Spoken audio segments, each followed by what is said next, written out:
others, several of the cards, they put this on. They put on it that we're having, not that we're having, but the issue that comes up in a lot of our marriages was the intimacy. And excuse me. So I was going one way in my lesson plan, but I have to address the issue of intimacy in our marriage. You understand what I'm saying? You come on, baby. And so we're going to go there with that issue, and we're going to get some understanding. All right, now you remember last week we built you know how the podium was set up. We had the podium set up. We had a foundation. For those of you who aren't here, we had a foundation. So we want each couple to come up. I want you to hang this on the wall above the foundation, just like this. My wife's gonna give you some tape. She's gonna put some tape on it. And these are the pillars. Once again, we're dealing with pillars. Now remember, anybody remember where this one went? At the bottom. That's the foundation. Why did it go at the bottom? That's the foundation. It's the foundation. So we want somebody to come up, and we want you to put this on the bottom. And instead of we don't have the pulpit. We're going to start right here, and we want somebody to place this pillar here on the bottom. They just take on this one. Yeah. Put it this one. Put it right on top of the other tape. All right, young man. I want you to hang that. That's our foundation. We're going to put that on the bottom. Yeah, put it about right here. Yeah. Good. All right. Now, any other couple want to come up? These are pillars in our marriage. Understanding. You got to just take one of them, and we're gonna stand them like this all across here. All right. And let me see the tape there. One there. Now we had this. Put one over here, baby. Thank you. All right, now here's our marriage. Now I want you to stand a pillar up. There you go. That's good. All right, there's a pillar. All right, somebody come stand another pillar up. Just take a pillar. Anybody from any relationship, take a pillar. Great, and put it up there. Put a pillar up there. These pillars is what is holding up our marriage relationship. All right? Just take one and hang it up there. Yeah, there we go. Oh no, yeah, right there. Yeah. These pillars are what holding up our marriage relationship. Here's our marriage. Any marriage needs something to be built. It has to have a foundation. Yes. Now, as those of you who were not here last Sunday, we used the podium. Picture that podium in your mind. And that podium had 8 pillars. And the bottom one was the foundation. Got 2 more. And there's the foundation of the podium. This is the very top of the podium. And these are the pillars. I got 2 more pillars I'd like somebody to put up. Here, we'll do it like this. 2 more pillars. These are what holds up our marriage relationship. All of these pillars. You understand that? This is what holds up our marriage relationship. And so the foundation of all of it is what? Love. All right. Here's our marriage. Something has to hold it up. And those pillars, these are the pillars. Can you see these pillars? All right. And last week we dealt with, we hung these on the pulpit.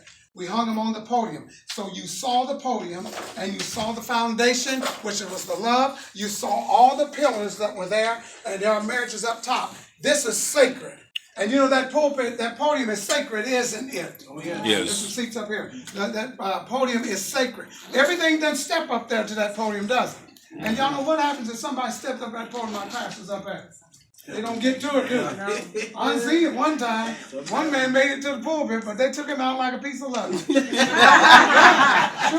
And he never should have made it that far. Because that podium is sacred. Y'all see what I'm saying? Our marriage relationship is sacred. Nobody else comes into it. Nobody else has a right to approach it. because it's sacred. It's between my wife and myself. Nobody comes between that.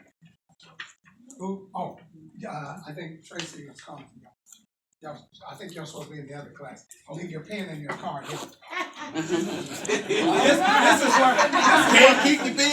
where she was last week. So that's why it's changed. Leave the pen in the car with her back there. Thank you. All right. So today we're talking about it being sacred, and nobody should come between my wife and myself. And the reason we have this is something I forgot to mention. The Lord, let me see. The reason we have come June the 9th, 45 years of marriage and of a good marriage is because we invited God into our relationship. That's why it is as strong as it is, because God is in. I can't give myself the credit. You know, I'm pretty good. I tell my wife, baby, you know I'm something else. Yes, you are. And I told my daughter, I said, I wonder what that means. You know, I always keep something going in our marriage. I said, baby, you know what? I was just thinking. She said, oh, Lord, here we go. I'm thinking. Because sometimes I come up with some good ones, don't I, babe? But you see, this, you know, you got to have, if you don't have no humor in your marriage, you don't want to be married to me, because I'll make a joke out of anything. All right, but as I was saying, there's some seats up here as well. As I was saying, the pillar, you know, these pillars is what we build on. And this is what our marriage is held upon. So, but I didn't have this pillar here, intimacy. I didn't have that one. And that came up on those, everybody get a card and a pen. When I gave a card and a pen, that came up when we went to work through those cards and to pray over all those cards. That issue came up. That was letting me know this is what you have to deal with. This is what you're going to have to deal with. So today, my wife and I got it together here. We prayed over it. So today is after you say I do, number 2. And we're going to deal with 2 pillars that we're going to deal with more of that, but we're going to deal with 2 main pillars that hold up our marriage. This is our marriage. And there are pillars that hold it up, and the marriage has to be built on a good foundation, and that foundation is love. And now, you know, the Bible says love does what? Conquers all. Covers a multitude of sins. Has anybody loving here been covering some stuff? We all got to raise our hands. We all have to raise our hands. It has covered something. Love looks past a lot of things. You understand what I'm saying? Love looks past some of the things you may have said that you shouldn't have said. And she says, I forgive you. Love has to be a foundation. And as I was saying, we would not be where we are today, going on 45 years, if we didn't have the Lord in our relationship. That's right. Because, you know, we can't do it. Sometimes I mess up. Sometimes I've been wrong. I know at least 2 times. I tell my wife, 27.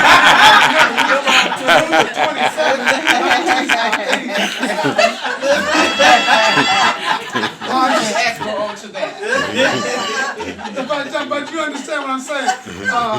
You've been wrong every now and then. She's been wrong. I ain't got that many fingers and toes. But even in the midst of that, you know, we got to stay there. Even in the midst of that, I had that pillar of forgiveness. It had to be adjusted. That pillar, the pillar of communication, the pillar of understanding and consideration and determining needs and trust. All of this had to be adjusted. So as we start with intimacy, now I'm gonna give it to you from my point of view. And sometimes men see things different than women, right? Yes. Now, when you say intimacy, when you say, totally different. Totally different. You're right. And when we say the word intimacy, being intimate, the first thing some of us think of is sex. It should lead to that. But when you say intimate or being intimate or intimacy, you say, well, You know, I'm thinking, well, the way a man looks at it is a whole lot different than a woman looks at it. I'm gonna tell you how I look at it, and I'm gonna tell you how she sees it. Now, I think intimacy is just us getting together and doing what we do. You know, y'all can read between the lines, but it's got to be. It's not just about you, Right. huh? Intimacy is not just about you. Who is it about? Us. That's right. And I got it here. I got the word you in big case letters, and I got the word us. It has to be about us. And you see, and it doesn't start. Now let me tell you something. It doesn't start in the bedroom. Not always sensual, but should lead to sex. All right. When I say it doesn't start in the bedroom, what do we do? What do you do then? Where does it start? Go ahead, baby. Now, I'm going to tell you some things here, and I think it's going to really bless you. First of all, I'll tell you the definition of intimate is a very close association, contact, or familiarity. One, friendship, a very personal or private nature. And talk about there's 5 love languages. And one of these languages is going to turn you on. Hey, now. It's going to fill your tank. Say, baby, I'm ready to do something. Can I interject this? Can I interject this right quick? Feel it. I see. I used to. I got changed now.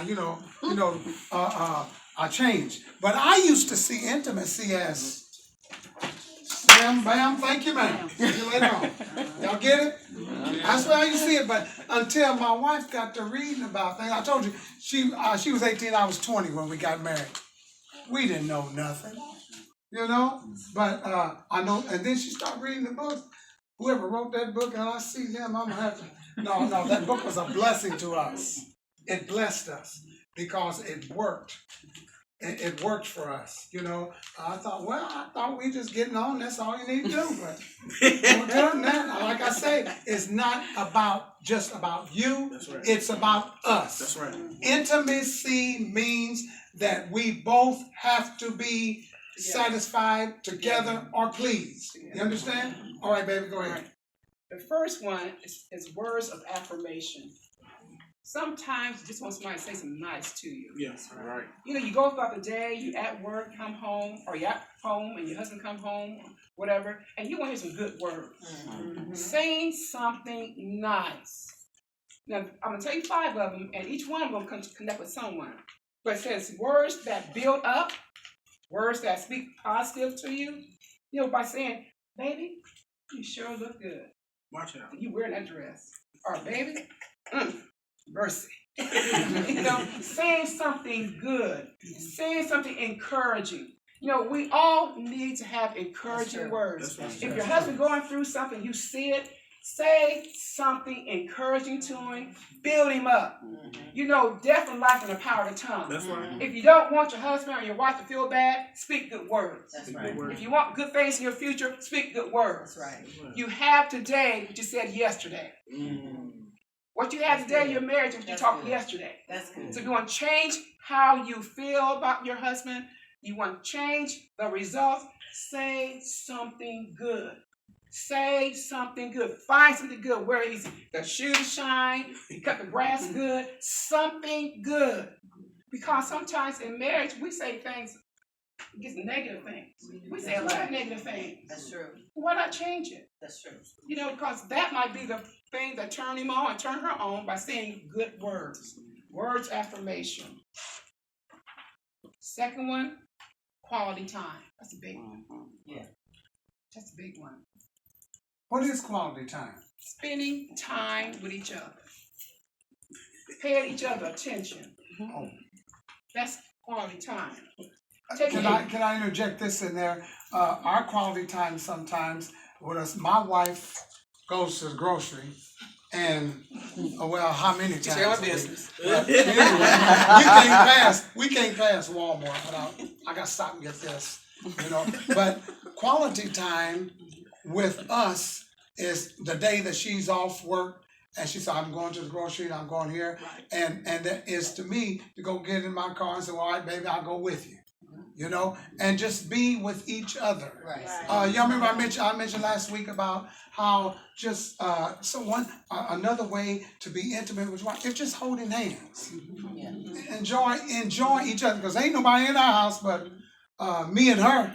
The kids are gone, grandkids come every now and then, but they're all out of town. They all live out of town. So it's got to be, something's got to take place with she and I, you know, and it's got to take place early in the day if you want something to happen later on that evening. Come on. It's got to take place early in the day. You got to walk around. I walk around. Sometimes she puts her arm around me when we walk, but me, I walk too fast, so I slow it down. Sometimes I like to put my arm around her and put my hand in her back pocket. She don't like that. That's embarrassing to her. So we don't do that. But you see what I'm saying? It has to start. Right. And it starts with good words. Right. You know, you might have, one time I'll tell you like this, she cut the grass. And I come home and I said, what in the world? That's before I had the riding mower, one of the tires done dropped down on the, and she cut it and it was jacked up. I didn't have enough sense then, I was young, didn't have enough sense to say, baby, you cut the grass, I see. Now, I said, what happened to the yard? What did you do? You know, she ain't never cut the grass since, and that's been 40 years or more. That's That's the last time the grass got cut. Wisdom. I went at it the wrong way. Right. You understand? I went at it the wrong way. I should have found something good about it, but I tried to, but I just couldn't. Lord knows I tried, but she jacked the yard up. All right, man, go ahead.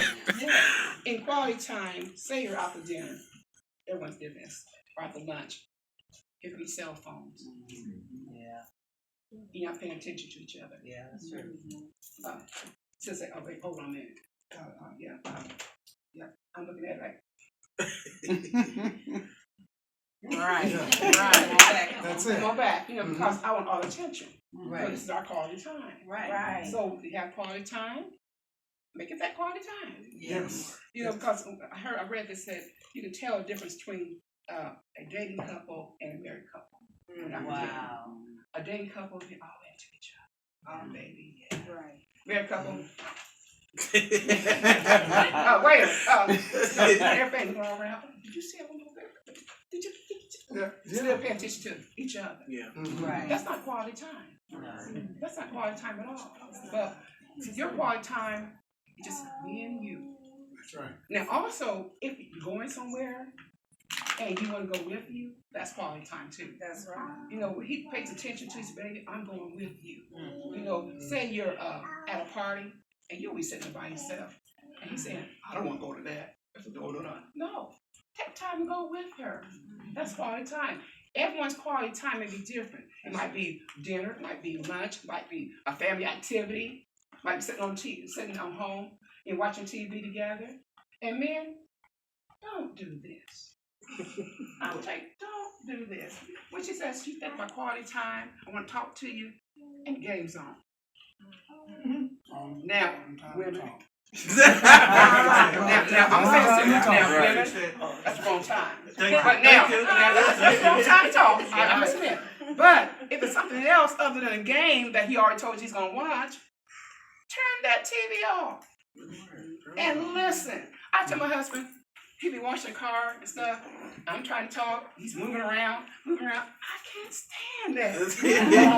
Because to me, you're not giving me quality time. You're not listening. You just, baby, I gotta be doing something. Baby, you know I am. You know that. Stop it.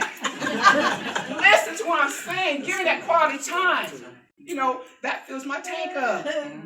That tank of love, it fills it up. So we gotta find out what quality time your spouse likes. You know, what makes her tick? What makes him tick when you say that? Quality time. Take time to sit and listen and talk to the person. That's big. Communication is big. Yes. Quality time. Yes, and I might interject this when we talk about communication. When it comes to intimacy, which we're still on that point, communication is key in order for intimacy to be fulfilling to both husband and wife.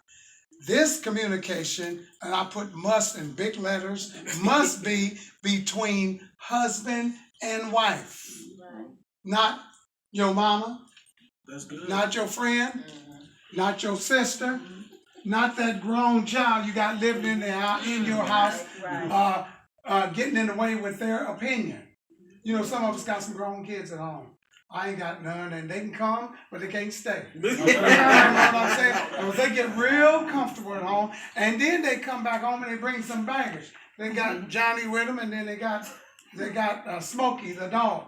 And you know, me and the dog in the house, I don't know about somebody, me and the dog can't live together, so somebody's got to go. You understand? I told my niece she wanted to bring her dog over. I said, all right, I'll put a chain on him and tie him to the tree out there in the backyard. He can walk around in here. But their communication has to be so often. I worked with men, and their communication was to one another about their wives, about what they didn't do or what they won't do or this and that.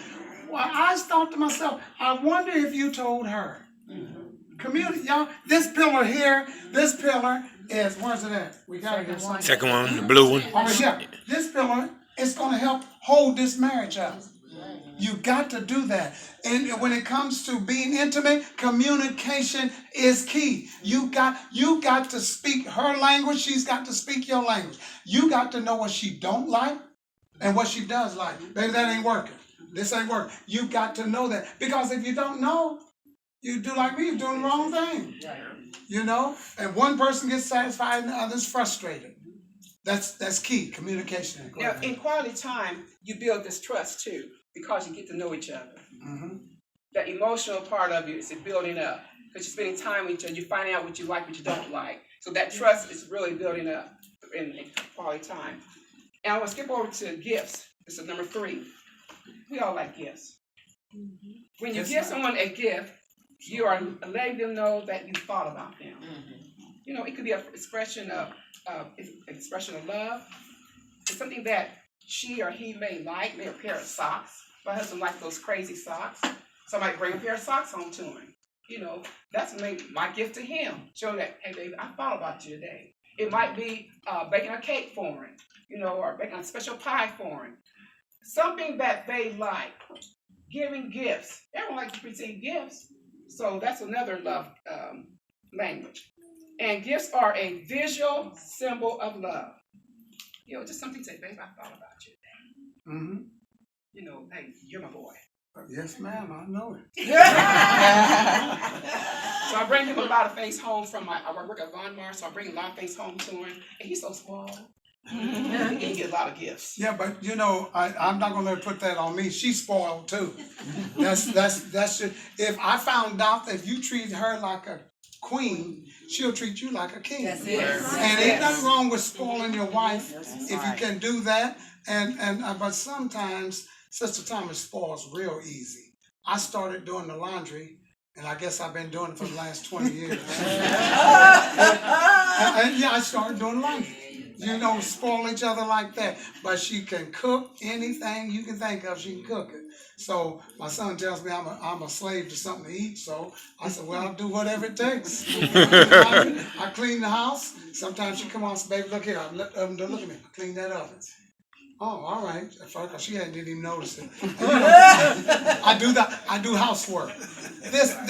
She likes that. So I do housework. She don't have to do it no more. So of course I'm retired. And she's still working, but you know, you do those things. It all works. You got to find the language. You know, you got wash her car. That ain't no language for her. Because I said, baby, didn't you say your car was clean? Well, it's like that all the time. But have to remember, number 1, words of affirmation. You got to remember to go back. Let's teach me a lesson today. I must tell him the car looks good. Yeah. This car looks good. Now, the reason why I'm going on this love language is because everyone has one. You know, what makes us tick, may I make you tick. Right. You know, so if your husband gives you a gift, your wife gives you a gift, that may turn you on to, baby, you just blessing me so much. Let's do something. You know, because all these gonna lead to something. Because everybody got something that would turn them on. All right. And can we ask this? One more. One part of this right here is a gift is giving yourself. It's not all talking about money. Giving yourself. Giving yourself to your companion. You know, hey, I'm here for you. You know that quality time thing? let them know I'm here for you. If you need me, let's do something. You talk. What is it? And he or she may say, okay, all right. Let's do something. Talk about something. Do something. Because you make me feel good. You're giving me yourself. That's an awesome gift. To give your husband or wife yourself is an awesome gift. But no price tag on that. And also, I don't know if she had it in her notes or on her pad, but it just come to me. You don't have to raise your hand, but I'll give you this thought. How many of you compliment your spouse? You don't have to raise your hand. To compliment your spouse or say something nice about it. You know, it might be some things you still do not like about them, but how many of you find something to be complimentary about? That does something for a man. It does something for a woman. It does when somebody takes the time to be genuine and you're not up to something to compliment. You know, don't just get up to me and said, you know, go on in there and turn television. No, hey, that was a good dinner. Tomorrow it's a good breakfast. You know, there has to be compliment one another. This is what makes if that makes your spouse feel good, then that's what you do. Everybody can anybody in here tell us what one of your love languages is? Yes. Service. Oh, that's why I'm getting talking about. Good one. Service. That's it. All right, that's a good one. Anybody else? You have a love language? Yes, dear. Quality time. Quality time. That's good. That's good. That's good. Anybody else? Quality time, service. These are good things. Yes, dear. Humor. Pardon? Humor. My husband always makes me laugh. Oh, that's good. great. That's It good. make you laugh. That's great. good. That's good. good. Humor.